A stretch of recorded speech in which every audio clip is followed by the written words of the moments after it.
كم من فئة قليلة غلبت فئة كثيرة بإذن الله.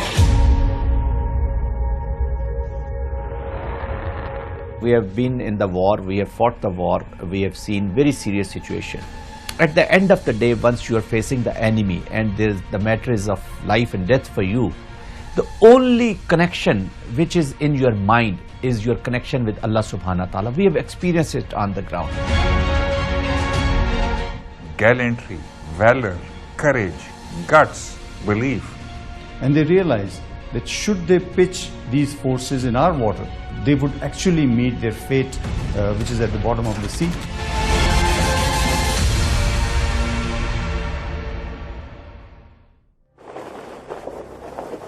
The creed of the Pakistan Armed Forces is not just a motto.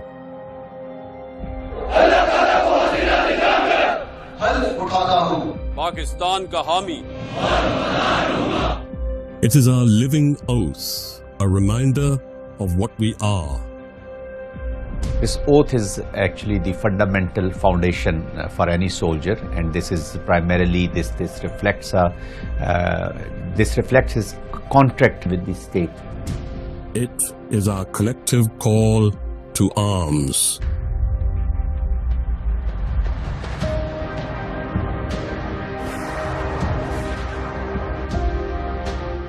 It rests on the unshakable bedrock of faith in Allah.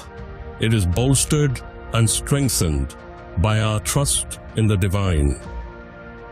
The very foundation of this country, Pakistan, is also based on La ilaha illallah Muhammad Rasulullah. So whatever he is doing for the state, the contract which is signed with the state, in fact, it is directly contract with the Allah subhanahu wa ta'ala. And it is expressed by our willingness to give up all for our nation. This is our lifeblood. It flows in the veins of every soldier who guards this sacred soil.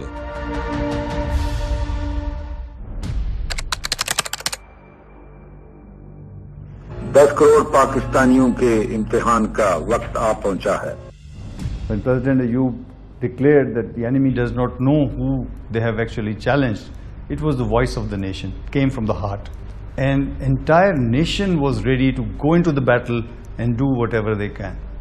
In September 1965, when India's tanks rolled towards Lahore, when its jets thundered in the skies above, and when its ships thought they could take liberties with our territorial waters, the whole world thought Pakistan would fall. But instead, they saw a nation rise.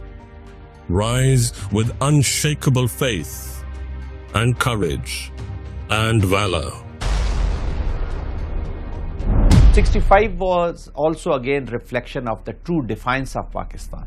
65 was the true reflection of the true defense of Pakistan.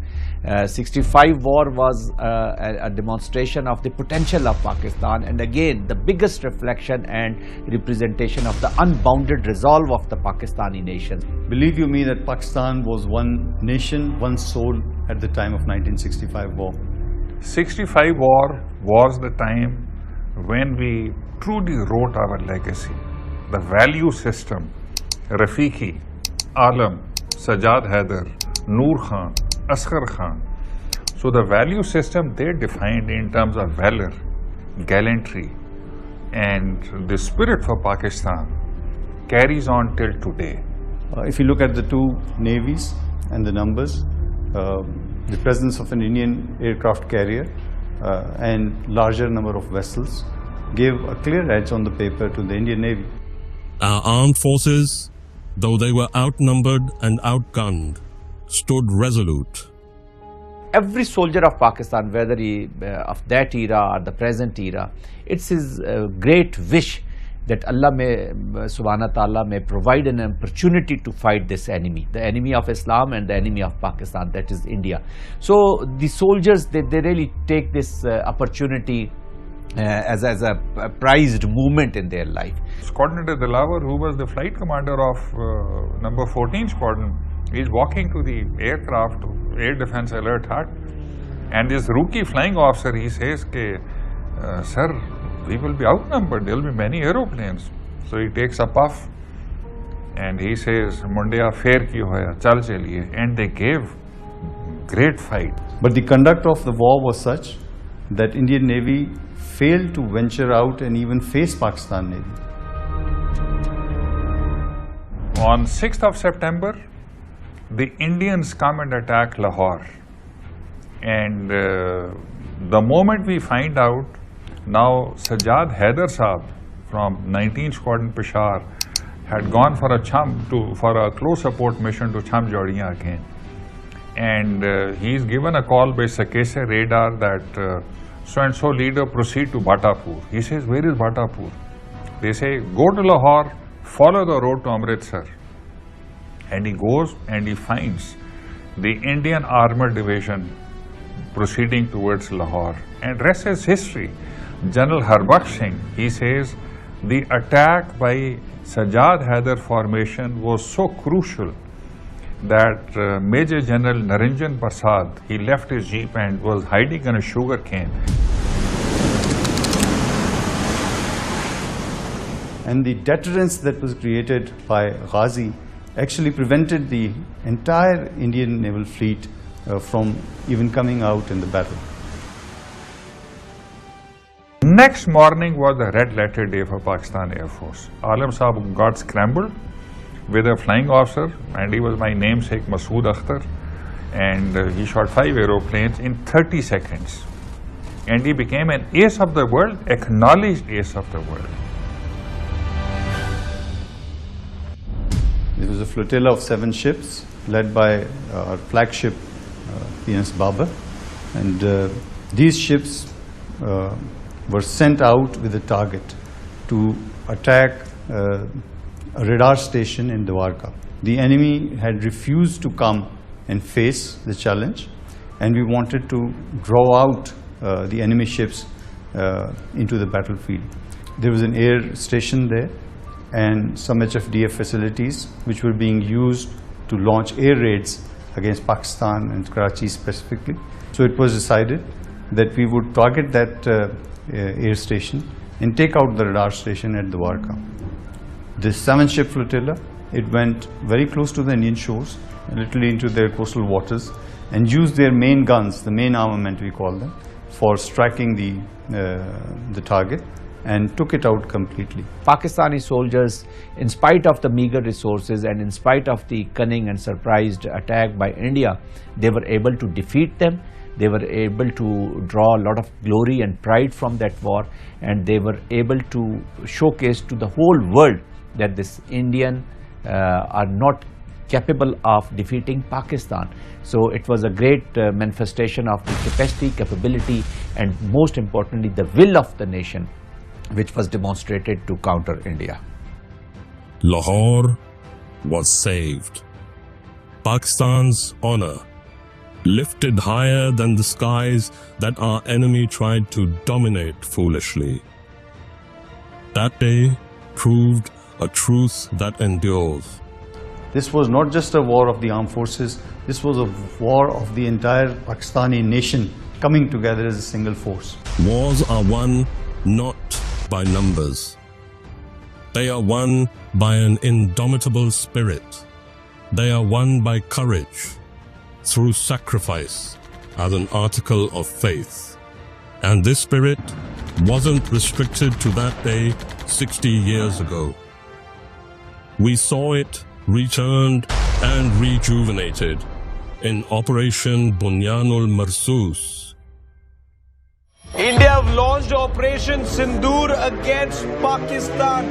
Multiple strikes we've been given to understand have taken place. When India's foolhardiness prompted it once again to test our sovereignty, Pakistan's response was breathtaking. As to what happened, same thing. Heavily outnumbered, 70 plus versus 30, but we again wrote history. In first defensive maneuver, in first 20 to 30 minutes, you made such a huge military irrelevant. Their air force was down for 2 days. It was measured and calculated, precise. It was overwhelming. So when on 6th and 7th, when this skirmish took place, the air staff saw a small build-up taking place somewhere close to 11 o'clock. Around 12 o'clock, there were 70 aeroplanes in the east, plus and 30 on our side. Once again, they had brought the TSR matrix in their favor: time, space, relative strength. Air Chief Marshal Sidhu said, defensive counter-air till such time that there is a declared war. And declared war is when an aeroplane or a missile or a projectile flies across our border. So around 12 till 12:30, he remained defensive counter-air. We didn't want to open a war. So that is the time the first projectile flew towards Bahawalpur. That is the first time when Sidhu said, go full offensive counter-air, meaning thereby, had he decided once the 70 versus 30 plus minus had amassed, had he said go offensive, they may not have been able to launch even their air-to-surface weapons. And then there was a BVR, beyond visual range missile war, that went on for an hour plus minus. That's a record. This is going to be studied as a case study for decades, I think, and already has been. Pakistan claims it has shot down 5 Indian fighter jets. Well, there's growing evidence that India lost prized fighter jets during strikes on Pakistani-controlled territory. These are the French-made fighter jets. Pakistan should take pride in the fact that they were able to shoot them down. I said, that's not good. That's a lot of jets, you know. $150 million planes were shot down. Alhamdulillah, we have the will, capacity and capability to protect our sovereignty and territorial integrity. And we are all well aware of the ways and means to do it. Now you just wait for our response. Bismillahirrahmanirrahim. Today on 10th May, at the time of Fajr, we have given a strong punch to our coward enemy. Pakistan says the country has launched a retaliatory military operation against India. We have seen this pattern of strikes in the morning, then retaliatory strikes at night. It is hard to imagine from this moment where I stand that New Delhi won't want to respond. Airbase से हमला होया, दूसरे पास से Jammu airbase से हमला होया। घबराहट एक तो लोगों की नजर आ रही है क्योंकि तमाम एयरबेस ध्वस्त होते हुए नजर आ रहे हैं, आग के गोले में बदले हुए नजर आ रहे हैं। India, according to Pakistan, reached out to Secretary Rubio, reached out to the Saudis, reached out to the Turks, reached out to others to find a diplomatic off-ramp, got engaged after that onslaught in diplomacy. Within about 5 hours, it was done. It was done. Now, maybe it starts again. I don't know. I don't think so, but I'll stop it.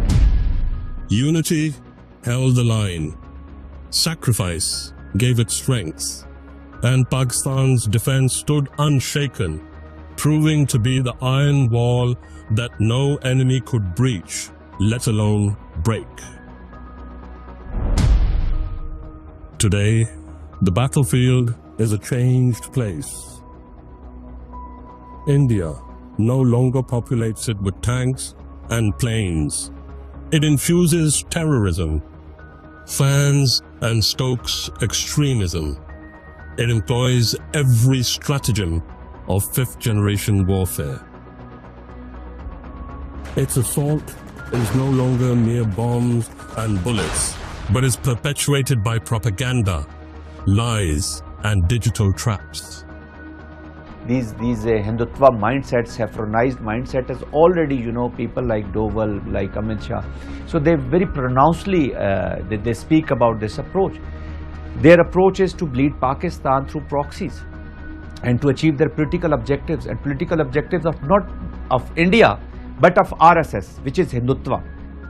Funding are denied to the terrorists by countering it with the funds more than 1.5 times of the funds available to them. So if they have got a budget of 1200 crores, we can match it with 1800 crores. They are all on our side. In that sense, unfortunate that we have an enemy who's not a brave enemy. This is not an enemy that would come out in the battlefield and face us for our strength. This is a treacherous enemy. They would always use an indirect method to achieve their aims. People like Kulbhushan Yadav, operating in our coastal areas, a serving naval officer. What an example that they have set, that a serving naval officer is caught spying, and then it's a shame that they had to face in the Committee of Nations.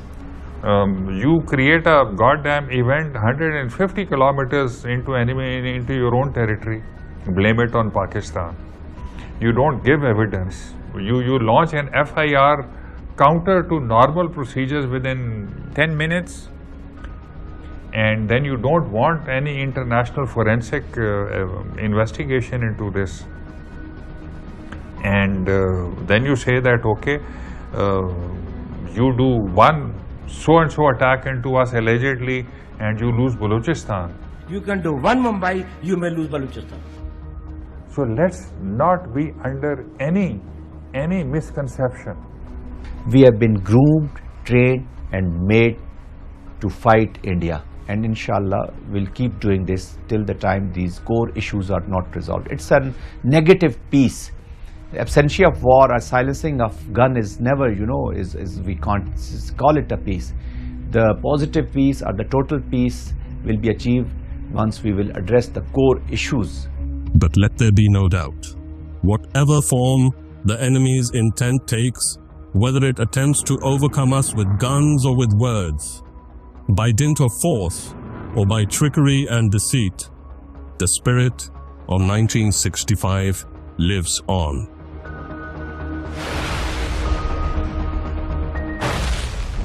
The nation can be told that Pakistan Air Force and inshallah Pakistan Army and Pakistan Navy will not let them down. We will remain as a shield for Pakistan in the maritime frontiers. You will see that this Indian society will succumb and this nation will succumb to this very burden of this RSS and Hindutva, the journey which they're doing from, they've taken from secularization to the saffronization. It lives on in our soldiers. It lives on in our people. It lives on within every one of us. And that is why, should India ever attempt to repeat its mistakes and try to harm our motherland, our response will be ruthless. It will be unforgiving, absolute. Every act of aggression will be answered. No enemy will ever find Pakistan weak or wanting. This is our sacred promise. Pakistan will remain steadfast, resolute, forever sovereign, for now and for all times to come. Pakistan Hamesha Zindabad, Hamesha Zindabad, Hamesha Zindabad.